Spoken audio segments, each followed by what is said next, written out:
राजपूत जी, दिल्ली से। राधे राधे अभिषेक। राधे राधे महाराज जी, आपके चरणों में कोटि कोटि प्रणाम। श्री राधा कृष्ण के अलावा इस संसार में मेरा और कोई नहीं है, न ही मुझे किसी भी संसारिक रिश्तों में कोई रुचि है। मैं पेशे से एक फिल्म निर्देशक हूँ। प्रोफेशनली काम के साथ साथ मैं पिछले 20 सालों से अध्यात्म की राह पर चल रही हूँ। किसका है जी? अब जैसे जैसे मैं गहरे ध्यान साधना में जाती हूँ, वैसे वैसे मन दुनिया से पूरी तरह अलग होता जा रहा है। साफ दिखाई देता है कि ये दुनिया एक माया जाल है। ऐसा लगता है सब कुछ छोड़कर वृंदावन में निवास कर लें, क्योंकि मेरी आत्मा सदैव यहीं रहती है। या कहीं एकांतवास कर लें, ताकि बचे हुए जीवन को पूरी तरह प्रभु की सेवा हाँ, में कर बहुत सकूं। सुंदर, बहुत वंदनीय विचार है। बहुत पर उत्तम। जीवन का लाभ तो यही है, पर अगर आंतरिक ऐसी स्थिति तो कहीं भागने की जरूरत नहीं। वैसे मन तो कहता है कि एकांत सेवन करें या ऐसे परम पावन धाम आदि में रहें। महाराज, इनका तो प्रश्न है कि दुनिया के लोगों से डर लगता है, क्योंकि आज महिलाओं के साथ समय सुरक्षित नहीं है। अब मुझे क्या करना महिलाओं के चाहिए? साथ क्या कहीं कोई सुरक्षित नहीं है। सब ऐसे कर्म होते चले जा रहे हैं, अपने बिगड़ते चले जा रहे हैं कि अपने कर्म ही अपने नाश कर रहे हैं। आप देख लीजिए, अगर सही ढंग से देखा जाए तो 1,000 आदमी में कोई एक आदमी ऐसा होगा जो ये जानने के लिए उत्सुक है कि मेरा कर्तव्य क्या है, मनुष्य का जीवन का लाभ क्या है, मुझे चलना कैसे चाहिए। सब मनमानी आचरण हो रहे हैं।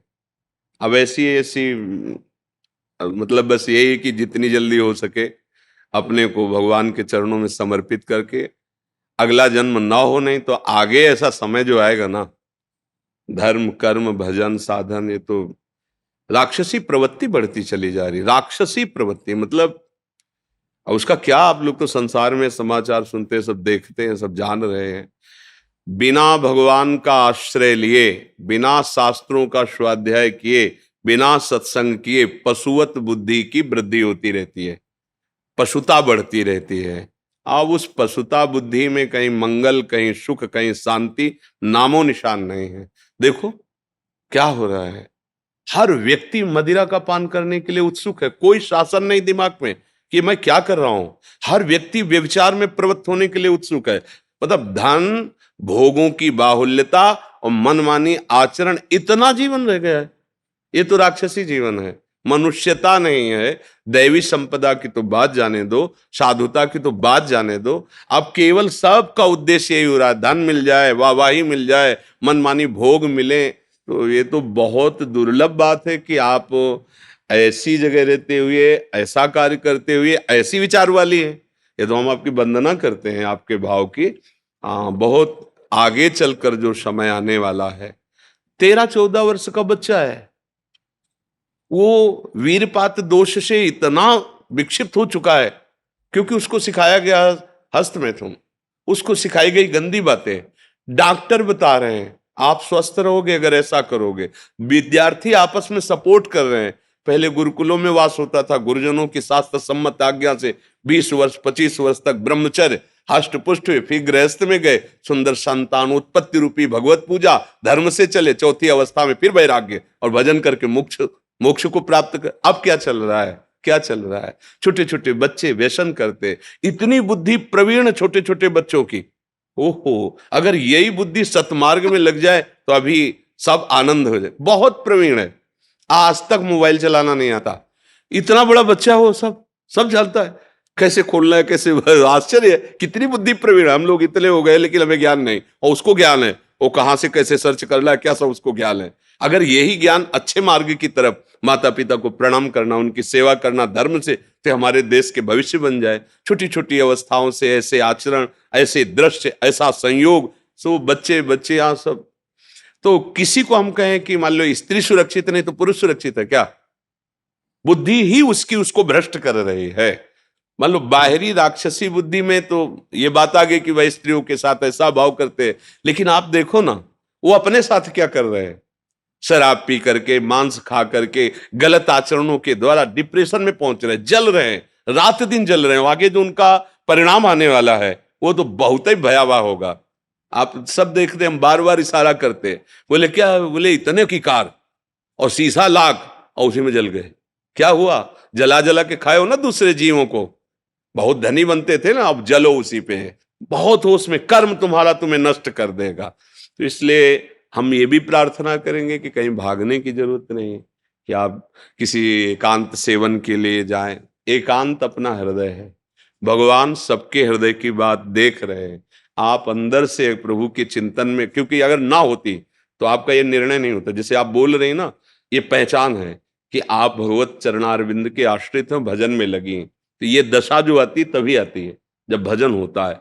तो सत्य बात यह कि इतने बड़े विषय प्रपंच में रहती हुई तुम्हारे मन की स्थिति ये है, विषयों के बीच में बैठकर जो समाधि को प्राप्त होता है वही सच्चा महात्मा है। एकांत गुफा में समाधि में प्राप्त हुए, पर संसार में जब आए तब फिसल गए। इसीलिए अगर बाजार में बैठकर तुम ध्यानस्थ हो और घर में रहकर तुम बैरागी हो तो त्रिभुवन में तुम्हें कोई परास्त कर ही नहीं सकता। सोचो, कुछ ऐसे साधक हैं जो पत्नी सहित ब्रह्मचर्य लिए हुए हैं, हम उनको प्रणाम करते हैं। दोनों मित्र बन करके संयम से रह रहे हैं। कितना बड़ा ब्रह्मचर्य का नियम है, कितना बड़ा सद आचरण है कि एक ही घर में रहना और दोनों संयम से रहना। तो हमें तो लगता है इससे बड़ा संन्यास और क्या होगा। घर में रहकर संयम से रह रहे हैं, क्या बात है, मतलब प्रणाम योग्य है। हम लोग डरते हैं चूक ना हो जाए, वो उसी चूक में रहते हैं और चूक नहीं करते हैं, तो बहादुर वो ये कि हम हुए। तो हमें लगता है भागने की जरूरत नहीं है, हमको वहीं अभ्यास करना है जहां हमारी विरोधी वृत्तियां हैं। और अगर वह अभ्यास दृढ़ हो गया तो कहीं अभ्यास फेल नहीं होगा। और अगर एकांत में अभ्यास दृढ़ हुआ तो समाज में फेल हो जाएगा, और समाज में दृढ़ कर लिया तो एकांत में तो और वो गाढ़ भाव को प्राप्त हो जाएगा। भागने की जरूरत नहीं है। आज ऐसी हवा चल रही है कि कहीं भी, बात बहुत विवेक से समझना, अगर आप दृढ़ नहीं हैं तो कहीं भी कुछ नहीं है। आप दृढ़ हैं तो सब जगह वही है, और आप दृढ़ नहीं हैं तो सब जगह माया ही माया है। दो ही पक्ष है। वृंदावन आप बंबई से देख सकते हैं, लाइव देख सकते हैं। जब आप मंत्र जपेंगे, नाम जप करेंगे, चिंतन करेंगे, तो आपकी दृष्टि में वहां से लेकर यहां तक बीच में कुछ है ही नहीं, केवल सीधे वृंदावन दिखाई देगा, वृंदावन की लीला दिखाई देगी। अगर यहां है और आपका दोष दर्शन होने लगा कि यहां भी लोग कैसे हैं कैसे, तो आपका चिंतन बिगड़ गया। अभी वहां है तो इतना है कि संसार तो ऐसा ही है, लेकिन भगवान और भगवान का धाम और नाम ये तो महामहिम है। यहां आकर के जब आप और यहां श्रद्धा बिगड़ जाए तो फिर पारा जो चिंतन का वो गिरने लगेगा। हमें लगता है हमारा चिंतन उठ रहा है तो चुपचाप वहीं रहकर चिंतन और बढ़ा लेना चाहिए। देखो, पूज्य भाई जी महाराज श्री हनुमान प्रसाद पोद्दार जी, राधा बाबा गोरखपुर गीता वाटिका से सीधे प्रिया प्रीतम की लीला देखते थे। तो आज का समय ऐसा नहीं है कि आप किसी आश्रम में जाकर आप एक कमरा लेकर बहुत काल तक सुरक्षित भजन करें, ऐसा समय नहीं रह गया है। हमें लगता है कि अपने घरों में रह करके, अपने परिवार के साथ रहकर, अपने को राग रहित करके बहुत उत्तम स्थिति प्राप्त की जा सकती है। भागने की जरूरत नहीं। आजकल यंत्र हैं, मोबाइल आदि, इनसे सत्संग सुन सकते हैं। जो कभी मन आए, महीना 2 महीना 4 महीना में आके सत्संग सुन लें और एकांतवास करें। प्रभु के नाम से बढ़कर कोई तीर्थ नहीं है। जहां आप हो आपके अंदर वही सब पवित्रता आ जाएगी नाम जपने से। देखो, संतों को कहा गया है तीर्थी कुर्वन्ति तीर्थानि। जहां संत जन तीर्थों में चरण रख देते तो तीर्थ पवित्र हो जाते हैं। तो क्यों? क्योंकि उनके हृदय में नाम चल रहा है। बात समझना, नाम चल रहा तो उनमें इतनी सामर्थ्य कि लोग तीर्थों में पवित्र होने जाते हैं और वो तीर्थों को पवित्रता प्रदान करते हैं। जब श्री भागीरथ जी गंगा जी को प्रसन्न किया तो गंगा जी ने 2 बातें कही कि एक तो मैं ब्रह्मलोक से नीचे गिरूंगी तो मुझे मृत्युलोक में रोकेगा कौन, क्योंकि इतनी प्रबल धारा तो हम रसातल को चली जाएंगे, तुम्हारा काम नहीं बनेगा, जो पुरखे हैं उनके। दूसरी बात, जब मैं भूतल में जाऊंगी तो पापी लोग मेरा स्पर्श करेंगे, वो तो निष्पाप हो जाएंगे, पर मेरे में मलिनता बढ़ेगी, मैं निष्पाप कैसे होंगे। तो भगीरथ जी ने महादेव जी को प्रसन्न किया तो जटाएं खोलकर गंगा जी को मध्य में रोका, फिर एक धारा निकाली तो उससे 3 धाराएं प्रकट हुई, अलकनंदा, मंदाकिनी और गंगा। गंगा मृत्युलोक में, अलकनंदा स्वर्गलोक में, मंदाकिनी नीचे के लोक में, जो अनुसुईया जी ने चित्रकूट में प्रकट की, नीचे की मंदाकिनी गंगा। और कहा कि जो निरंतर भगवान का भजन करते हैं ऐसे संत जन जब आप में चरण रखेंगे तो हे गंगा आप निष्पाप हो जाओगे। अब आप विचार करो, गंगा जी को भी पावन करने की सामर्थ्य भगवान नाम जापक में, वो नाम आपके पास है, वो भगवत चिंतन आपके जहां बैठोगी तो जगत पावन हो जाएगा। मम भक्ति युक्तो भुवनम पुनातु, कहीं भागने की जरूरत नहीं है, किसी के पास जाने की जरूरत नहीं है। अगर हमें शब्द मिल रहा है तो सुन लो, आचरण उतार लो, सब काम बन जाएगा। हमें अपना काम बनाना है। मिठाई वाला कैसा, हमसे मतलब नहीं, हमें मिठाई से मतलब। मिठाई अच्छी लगी, खा लिया, राधे साहब। उसे नहीं पूछते तुम कौन हो, क्या हो, तुमने खाया है, तुमने, तू जान, तेरा काम जान। तुम जो हमें मिठाई दे रहा है बहुत टाप की है, संत महापुरुषों के वचन, उनको पकड़ लो, वो आपको वहीं से दर्शा देंगे कि है क्या चीज। नहीं, आप पास रहते हुए भी हमें नहीं जान सकते, ना सत ना असत, दोनों का परिचय नहीं प्राप्त कर सकते। और जो हम कह रहे हैं, भजन में लग जाओ तो तुम जहां होगे, स्वप्न में तुम्हें परिचय मिल जाएगा कि कौन है। जागृत में तुम्हें अनुभूति होने लगेगी कि मुझे तो साक्षात ब्रह्म का दर्शन हो रहा है, मुझे तो साक्षात ब्रह्म का सानिध्य मिल रहा है। फिर कोई बात नहीं, जब अनुभव हो गया तो बात, जब तक अनुभव ना हो, हमारी प्रार्थना है, मतलब कोई भी कहीं भी दूरी बना के रखो, तभी धोखा से बच जाओगे। प्रार्थना है, नहीं तो फिर तुम्हारी श्रद्धा नष्ट हो जाएगी। हम क्या बोल रहे हैं उसको पकड़ो, मिलाओ, शास्त्र और संतों की भाषा में मिलाओ, ठीक बोल रहे हैं कि नहीं बोल रहे। अगर तस्मात् शास्त्रम प्रमाणम और हृदय शीतल हो रहा है, राजी हो जाओ, बात पकड़ लो। जब आपको अनुभव हो जाए तब आप निश्चिंत हो जाओ। जब तक अनुभव ना हो तब तक दूरी बना के रखो। नहीं, उनकी बात पे भी अश्रद्धा हो जाएगी, संतों पे भी, तो फिर बात नहीं बनेगी। संत संग किया जाता है मन से, उनकी बात मान लो, तन को अपने व्यवहार कार्यों में रखो, समाज में रखो, अपनी मर्यादा में रखो, और मन से उनकी बात, उनको जरूरत है तो वस्त्र दे दिया, भोजन दे दिए, भाई गृहस्थ है, बस संबंध में दूरी होनी चाहिए।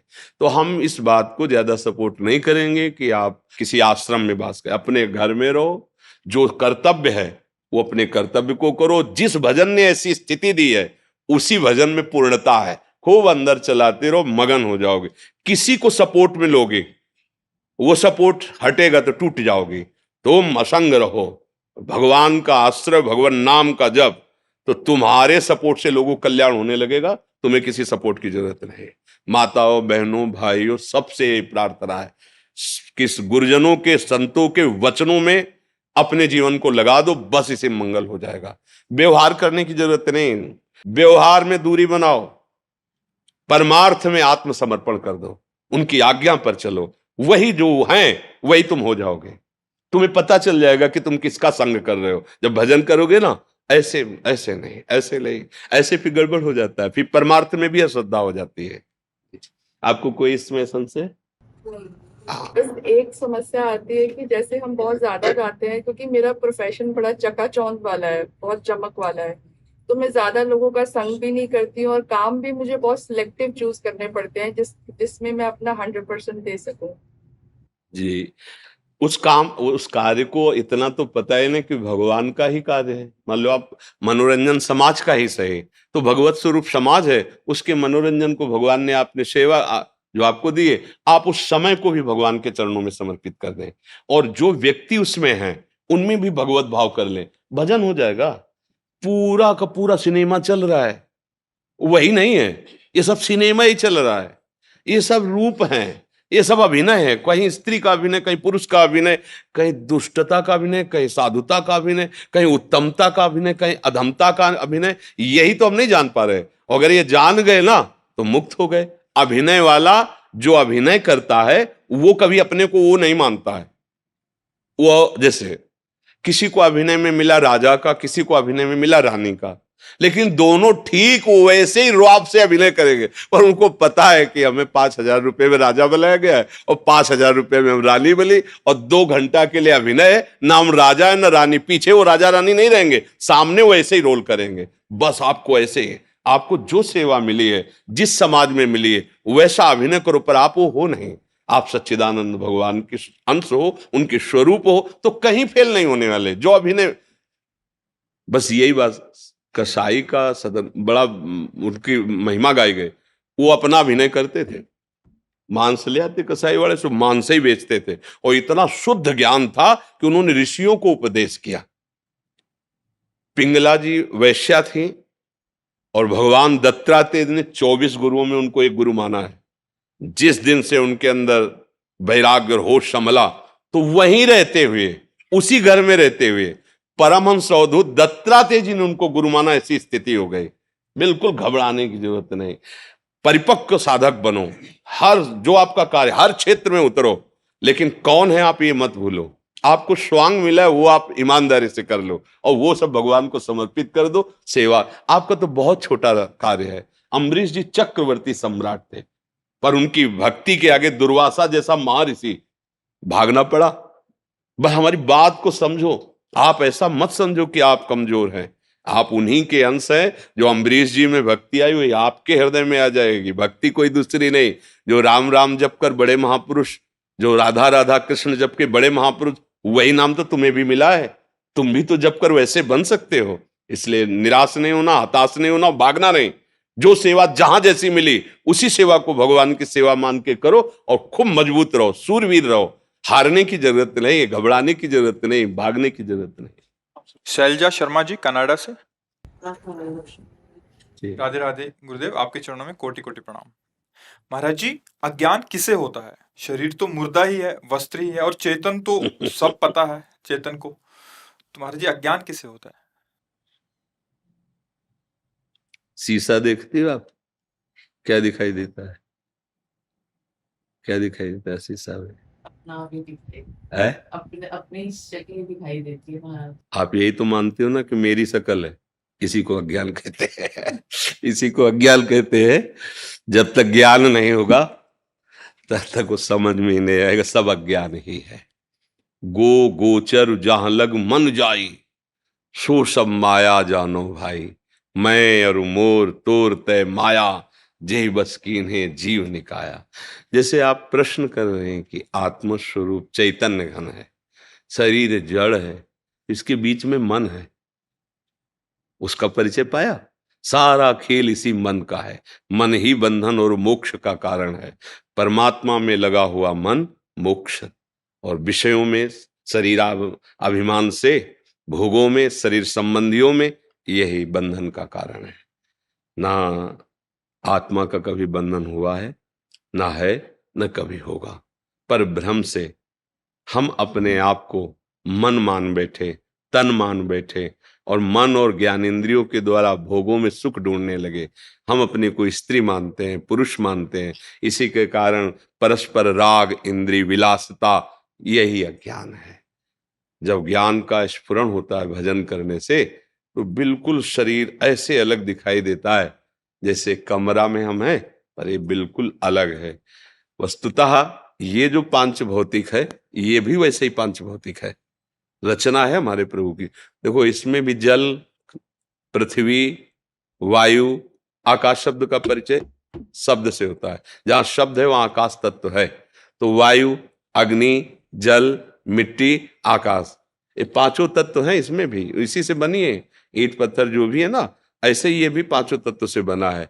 अब इसका ऐसा रूप चैतन्य घन से प्रकाशित है कि रक्त, मज्जा, मांस आदि, और ये शुष्क काष्ठ की तरह शुष्क है। बका इसमें भी भगवान है, इसमें भी भगवान है। ये भी पांच भौतिक है, ये भी पांच भौतिक है। इसमें अंतर्हित, इसमें चेतना युक्त है। ये जड़ संबोधन में आ गया और ये चैतन्य संबोधन में आ गया। बकाया कोई अंतर नहीं।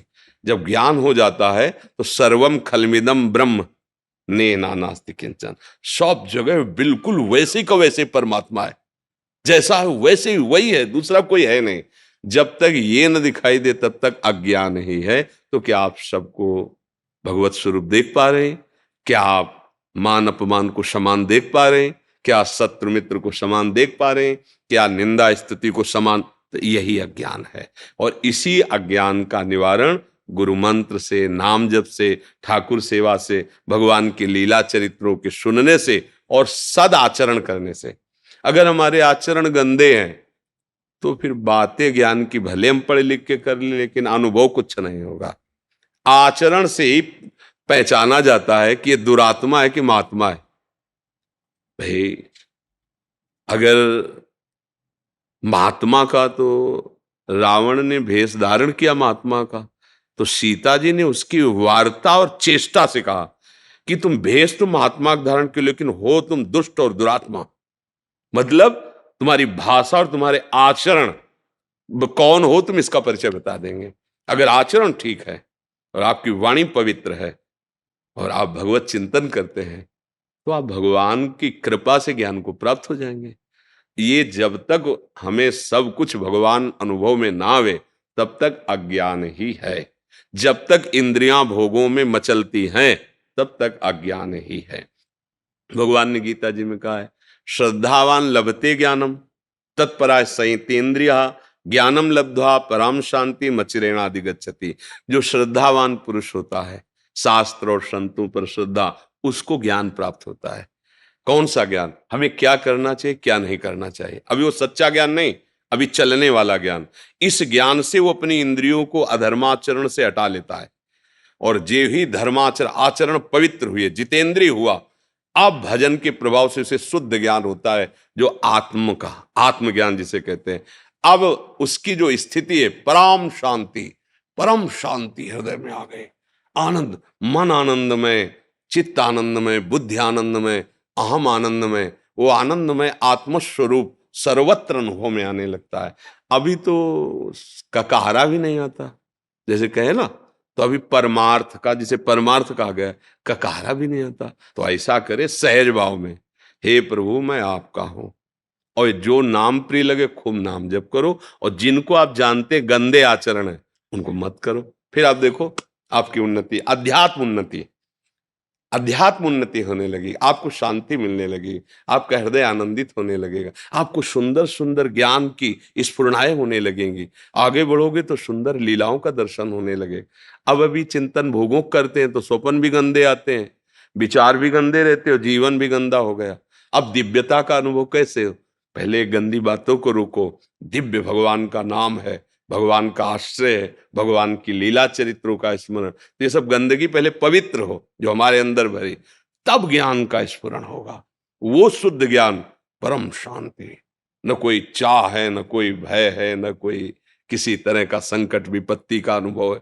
शरीर में है, बाहर भी है, लेकिन अंदर में नहीं है। अभी क्या है, बाहर व्यवस्था है, सब बढ़िया ऐसे ही लगा है, और अंदर छाती जल रही है, क्योंकि जो चाहिए वो अंदर चिंतन नहीं है। इसलिए भगवान अनन्यस चिंतयन्तो माम, भगवान का चिंतन, भगवदाश्रय, इसी से शुद्ध ज्ञान का प्रादुर्भाव हो जाएगा। संघ लोक सेवा आयोग के जो आईएएस की तैयारी करते हैं उन्हें पढ़ाता है। अच्छा, आप पढ़ाते हैं? ये आईआईटी की और यूपीएससी की तैयारी कर रहे हैं, उनको पढ़ाता है, विश्व का सबसे कम आयु का शिक्षक है। अच्छा, तो भाई प्रणाम, इतनी छोटी अवस्था में आप शिक्षा देते हैं। धन्यवाद। ठीक, नाम भी जपते रहे ना, राधा राधा राधा है, गुरु नाम है। आप बहुत धन्यवाद। वो श्री जी और आके वो फिल्म कैसे कर हम तो यही जानते हैं कि अगर श्री जी का नाम जपा जाए तो श्री जी और श्रीजनों के जो रसिक जन, उनके भी तुम प्राण प्यारी बन जाओगे। राधा राधा राधा राधा राधा ऐसे जपो।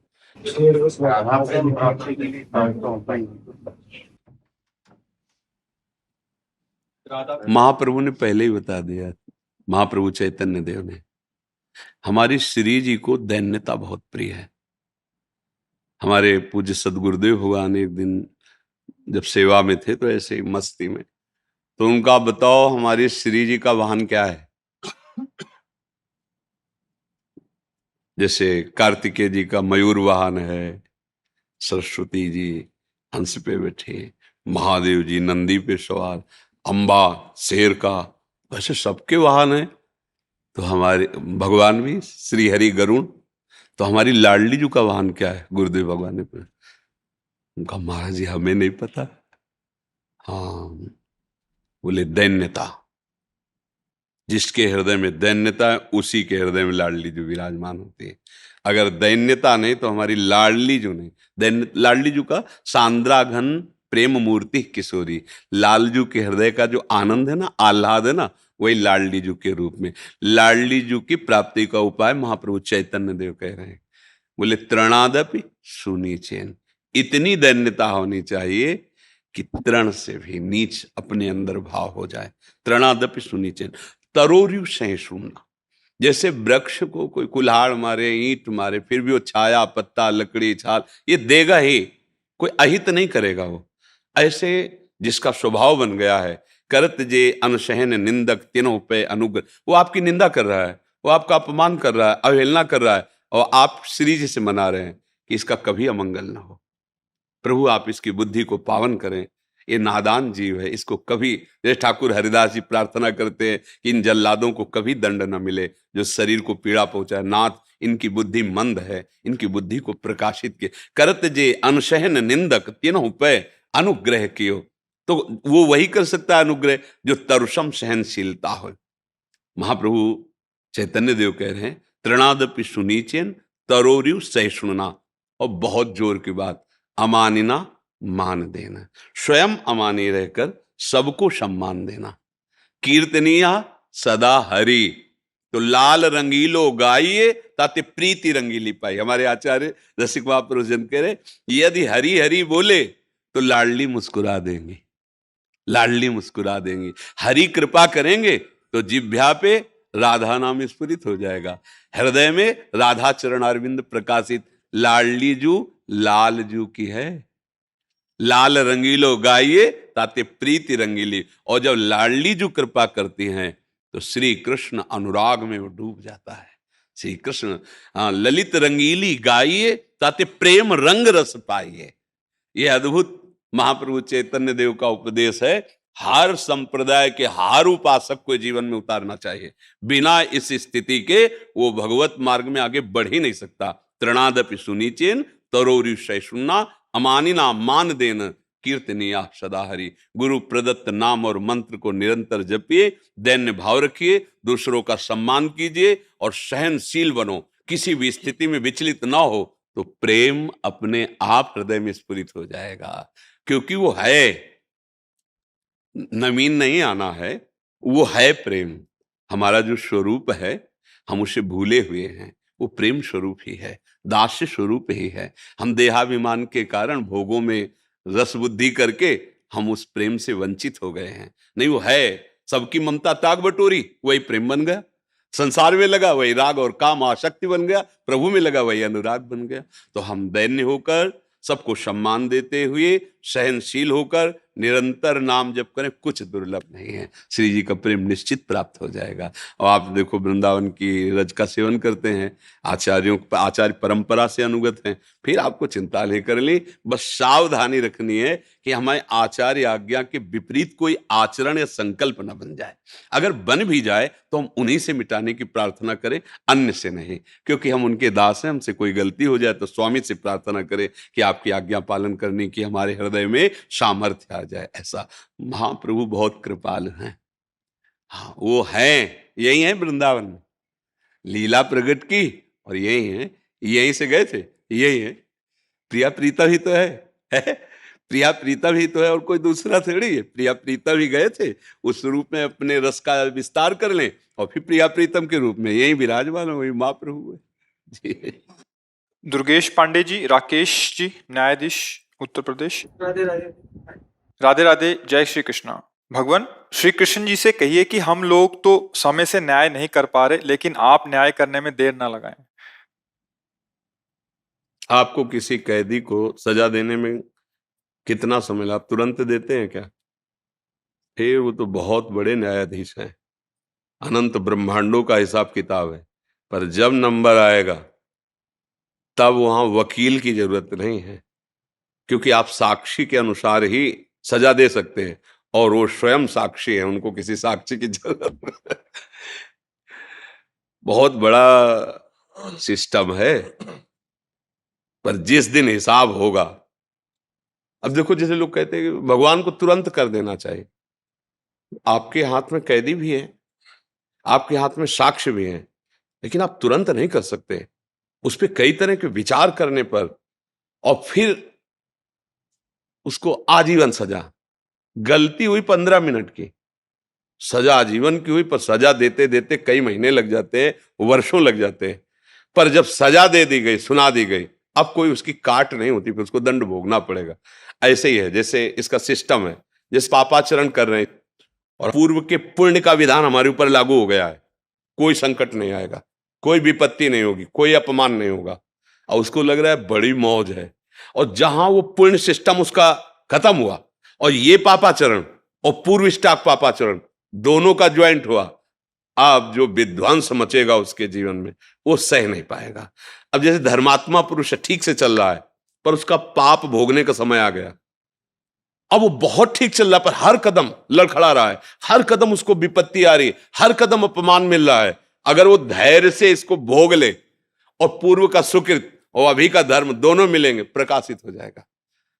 अब ये जरूर है कि हमारे मालिक का रजिस्टर थोड़ा विलंब से खुलता है, पर जिस दिन खुलेगा फिर किसी की ताकत नहीं है कि उसकी रक्षा कर सके। उनका यहां तो आप न्याय करेंगे, दंड विभाग दंड देगा, जेल, वो स्वयं में सब कुछ है। उनको किसी की सलाह की, किसी के आदेश की जरूरत नहीं है। वो परम तंत्र स्वतंत्र, कर तुम अकर तुम अन्यथा कर तुम है। आपकी बुद्धि से ही आपको दंड दिलवा देंगे। बड़ा विधान उसका विचित्र, इसीलिए कहा जाता है डरते रहो कोई अपराध न बन जाए।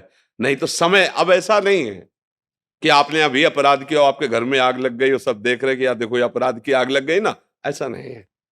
अपराध किया है आप, उसका दंड मिलेगा, सिस्टम है उसका, कानून जैसे यहाँ का कानून। अब तुरंत तो ऐसा नहीं कि फांसी में चढ़ा दिया, बिल्कुल सब गवाही फिट है तो ऐसे तुरंत ले जाकर फांसी में चढ़ा दोगे क्या? पहले आपके द्वारा वो पूर्ण निरीक्षण होगा, हाँ बिल्कुल साबुत पक्के हैं, बिल्कुल गवाही पक्की है, अब उसका निश्चय करके। इसीलिए कई जन बैठते हैं, कई अदालतों का स्वरूप भी है, इससे ऊपर फिर इससे ऊपर फिर, मतलब उसको बिल्कुल निश्चित अपराधी को दंड मिलना चाहिए और जो अपराधी नहीं है उसको मुक्त करना चाहिए। इसके लिए बड़ा विधान। अच्छा, यहाँ तो धोखा भी हो सकता है, साक्ष्य गलत उपस्थित कर सकते हैं, और आपने देखा है नहीं साक्ष्य के अनुसार ही, लेकिन वो तो साक्षी है, वो स्वयं साक्षी है, वो सबके हृदय में बैठा हुआ देख रहा है। पर यह जरूर है कि रजिस्टर थोड़ा विलंब खुलता है, क्योंकि ऑफिस बहुत बड़ी है, अनंत ब्रह्मांडों का हिसाब किताब है, तो इसलिए उनसे कहने की जरूरत नहीं है। वो आपकी भी बुद्धि में बैठे हुए हैं और चराचर जगत की बुद्धि में। तो इसलिए जो भगवान आपको प्रेरित कर रहे हैं, आप अपने धर्म का पालन करते हुए सत्य पे चलिए, तो आपकी बुद्धि में ही सारथी बने बैठे हुए हैं, वो आपके ही हृदय में बैठे हुए हैं वो। देखो बहुत ध्यान से सुनना, भगवान की छाती से धर्म प्रकट हुआ है और भगवान की पीठ से अधर्म प्रकट हुआ है, दोनों भगवान से प्रकट हुए हैं। और ये सृष्टि क्रम है। बोले भगवान ने अधर्म रचा ही क्यों? दिन है तो रात है, स्तुति है तो निंदा, इसी को तो माया भगवान ने रचा, इसी को खेल रचा है। अब जीतो, निगेटिव पॉजिटिव दोनों रच दिए, अब किस पे चलते हो? सुमति कुमति दोनों रच दिए, धर्म अधर्म दोनों। खेल तो तभी होगा ना, विपक्ष ना हो तो खेल कैसा? तो ये खेल है जगत, इसमें दो पार्ट रखे गए। आप किधर चलना चाहते हो? एक पक्ष अधर्म का है और दोनों उन्हीं के हैं, और कभी अधर्म को बलवान बना देते हैं और कभी धर्म को बलवान बना देते हैं। ये उनका खेल चलता रहता है। भला उस ईश्वर के खिलाफ कोई एक कदम रख सकता है? नहीं। अब जैसे कहते कि भगवान भी चाहते हैं, नहीं, भगवान ने दो पावर दिए हैं, दो पावर दे दी, एक अधर्म को और एक धर्म को। अब आप किसको स्वीकार करके चलते हो? देखो, जो दुनिया को दुख पहुंचा रहे हैं उनके भी बहुत अनुयायी हैं, और जो दुनिया को सुख पहुंचा रहे हैं उनके भी बहुत अनुयायी है। ये दोनों अनुयायियों भेजता कौन है? इन दोनों को पावर कौन दे? ये सारा खेल बस ये, या रहस्य रघुनाथ कर बेग न जाने कोई, जो जाने रघुपति कृपा तो सपने मोह न होए। अपने कर्तव्य का पालन करो। तुम्हें इस संसार रूपी नौटंकी में कौन सा स्वांग दिया गया है उसको देख लीजिए। जगन नाटक वैभवा, गोपाल शास्त्र नाम में ये जगन नाटक भगवान का वैभव प्रकाशित, तुम्हें स्वांग क्या दिया गया है? जज का। तो जितना तुम्हें ज्ञान दिया है उसके अनुसार तुम्हें न्याय करना, ये भगवान की पूजा होगी। भगवान का स्मरण करते हुए किसी के धन या किसी के बल प्रभाव से दब करके न्याय नहीं, भगवद आश्रित होकर सत्य पे, ये भगवान की पूजा होगी। और जब भगवान प्रसन्न हो जाएंगे तो इस स्वांग से आपको मुक्त कर देंगे। चलो हमारे इस खेल से हटो, त्रिगुणात्मिका माया के, आओ परमानंद खेल में खेलो। अलग अलग खेल है, ये मायाकृत खेल है और एक दिव्य प्रेम लीला है भगवान की, जो भगवान की चिदानंद धाम में निरंतर होती रहती। बड़े बड़े महाभागवत भजन करके वो उसे प्राप्त करते हैं। तो उनसे कहने की जरूरत नहीं है, वही सब रूपों में अपना विस्तार करके खेल रहे हैं। निवेदन है महाराज जी, हाँ जी, एक बार हंस दीजिए आप हाथ ऊपर करके। नहीं तो ऐसे कैसे हंसते, मतलब अब जैसे कोई ऐसी बात आवे ना, अब जैसे रोल में हंसला हो तो अलग है, ये जो हंसी होती है ना, ये आनंद की छकन में होती है। जैसे कोई भागवतिक बात कही और एकदम हृदय आनंदित हो गया, उस वो एक अलग। अब जैसे बनावटी में हंसा जाता है ना, तो उसमें स्वाद नहीं होता है। नहीं, देखो ना, जैसे नाटक में भी तो हंसते हैं तो उसमें स्वाद थोड़ी होता है। एक ब्रह्मानंद की छकन में भगवदानंद की छकन में जो हंसी आती है वो लुभायमान करती है। और ऐसे हंसना लुभायमान तो कॉमेडी नहीं, कॉमेडी कहते, क्या कहते हैं? हाँ, मैं अंग्रेजी नहीं।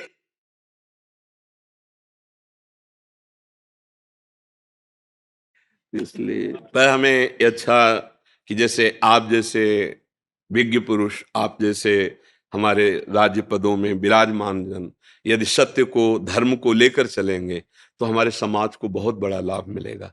क्योंकि अगर जो आप जैसे बड़े पदों में बैठे हैं, अगर आप धर्म को नहीं जानेंगे, सत्य को नहीं जानेंगे, तो कहीं ना कहीं आप किसी के दबाव में आ सकते हैं, धन के दबाव में आ सकते हैं, किसी के बल के दबाव में आ सकते हैं। और अगर आप धर्म को जानेंगे तो आपको फोन भी आवे कि फिर हम आपको देख लेंगे, कुछ नहीं हो सकता। हरि का भरोसा हो, पक्का कहते हो, सत्य पे चल रहा हो तो कोई कुछ नहीं कर सकता। बिल्कुल नहीं डरना चाहिए।